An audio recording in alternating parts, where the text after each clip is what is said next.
Hello everyone and welcome back. This is episode 2 of Build It Better, where I aim to become better at Minecraft one block at a time. And today that block is the Comparator. Now I've used it in a few farms, but I didn't really fully understand it. So I'm going to try and show you what this little thing can do. So I hope you're ready. Let's build it better. So the comparator can be crafted with 3 stone, 3 redstone torches, and a netherite quartz in the middle.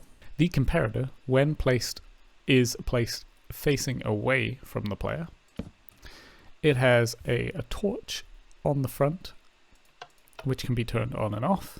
It has a main input, which is the opposite side from the torch. It then also has 2 side inputs. The comparator has 2 modes, so when it's placed down, if this little button is off, then it is in comparison mode, and if it is on, then it is in subtraction mode. One use for the comparator is to maintain a signal, and you can do this by chaining it through blocks. So here we have a strong signal, and we use the comparator into a block, out of a block, into a block, blah blah blah, all the way through, and you can extend a signal, and then at the other end we have our super strong signal out there. In comparison mode, it will take in inputs from the back, which is the main input here by the 2 kind of torches close together. There are also inputs on the side, so both sides, and the output by there. So what it will do in comparison mode is it will compare the signals coming in, and if the main signal is stronger than the side signal, then it will give an output. So in this case we have a stronger signal from the side, so it doesn't give an output. If we make it like that, so we have a weaker signal from the side, we get an output, and it will compare the strongest side signal with the main input. So like in this case, if we have a strong signal from one side but a weaker signal from the other, we won't get an output. So in subtraction mode, it will subtract the strongest side input to the main input. So in this case, we have a main input of 1, 2, 3, 4, 5, 6, 7, 8, 9, 10, 11. And if we then take a strong side input that is stronger than 11, we get no output.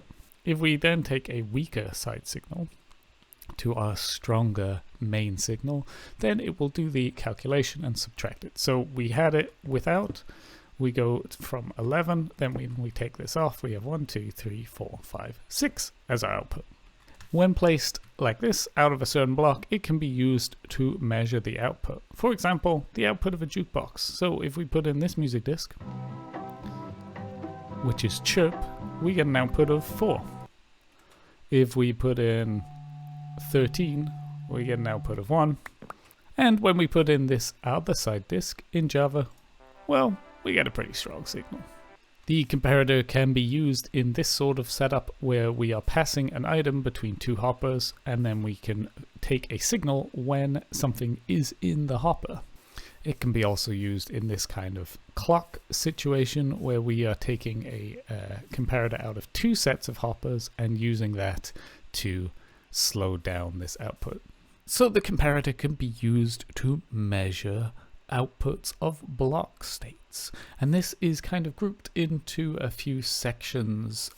We have items with 3 slots, so we have the furnace, blast furnace, and smoker.